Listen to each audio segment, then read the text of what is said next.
बिस्मिल्लाहिर्रहमानिर्रहीम। अस्सलामु अलैकुम दोस्तों, उम्मीद करती हूँ आप सब खैरियत से होंगे। आज का हमारा टॉपिक इस हवाले से है कि पाकिस्तान में आज भी कुछ चीज़ें ऐसी हैं जो इस्तेमाल में हैं, हालांकि पूरी दुनिया में इन चीज़ों पर पाबंदी आयद कर दी गई है, लेकिन हम पाकिस्तानी इसको इंतहाई फ़ख्र से इस्तेमाल करते हैं ऐसी चीज़ों को। पाकिस्तान के अंदर सेहत के मामलात किसी से ढके छुपे नहीं हैं। हमारे इदारे दुनिया के बहुत सारे हवालों से दुनिया से बहुत पीछे हैं और इसी वजह से हमारी आवाम को कई हवालों से बहुत सारे ख़तरे लाहक होते हैं। मगर जहाँ पर आवाम को साफ़ पीने का पानी मुयस्सर नहीं होता, वहाँ पर आवाम की सेहत के हवाले से इदारों का हसास होना करीन क़यास है। इस वजह से हमें बाज़ारों में बहुत सारी ऐसी अशिया आसानी से दस्तयाब हैं जो कि दुनिया के बहुत सारे ममालिक में आवाम की सेहत के लिए बैन कर दी गई हैं और जिनकी फ़रोख्त पर पाबंदी है, मगर हम लोग बहुत ज़ौक़ व शौक़ से अपने घरों में लाकर इनको इस्तेमाल करते हैं। इनमें से एक चीज़ बिजली का बल्ब है। पीली रोशनी वाले पुराने बिजली के बल्ब जो कि अब दुनिया भर में बनाने और उनकी फ़रोख्त पर पाबंदी आयद कर दी गई है और इसकी वजह बिजली की ज़्यादा इस्तेमाल बताई जाती है और दुनिया भर में इन बल्ब के बजाय LED बल्ब इस्तेमाल करने की हौसला अफजाई की जा रही है। मगर हमारे मुल्क में आज भी ऐसे बल्ब ना सिर्फ इस्तेमाल किए जा रहे हैं बल्कि इनकी ख़रीदो फ़रोख्त भी जारी है। दूसरी चीज़ टमाटो केचप है।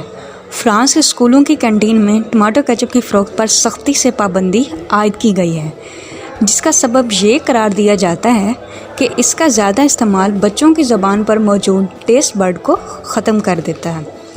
इस वजह से इसकी फ़रोख्त पर पाबंदी आयद है, जबकि हमारे मुल्क में टमाटो केचप इसके तमाम तर मुज़र असरात के बावजूद बच्चों की पसंदीदा तरीन ग़िज़ा तस्वर की जाती है।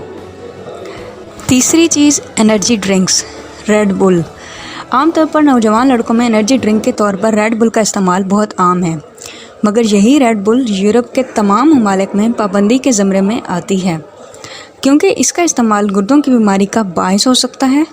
इसके अलावा ये हाई ब्लड प्रेशर और डिप्रेशन का भी सबब बन सकता है। फिर आती हैं नज़ला ज़ुकाम के अदवायात। आम तौर पर हर घर में नज़ला ज़ुकाम की कैफियत से महफूज रहने के लिए डी कोल्ड नामी गोलियां मौजूद होती हैं, जो कि इस सूरत हाल में बग़ैर डॉक्टर के नुस्खे के इस्तेमाल की जाती हैं। मगर अमेरिका और यूरोप में इन अदवायात पर सख्ती से पाबंदी आयद है और इनके गुर्दों पर मुज़र असरात के सबब इनकी फ़रोख्त पर भी पाबंदी है। फिर आती हैं जेली स्वीट्स।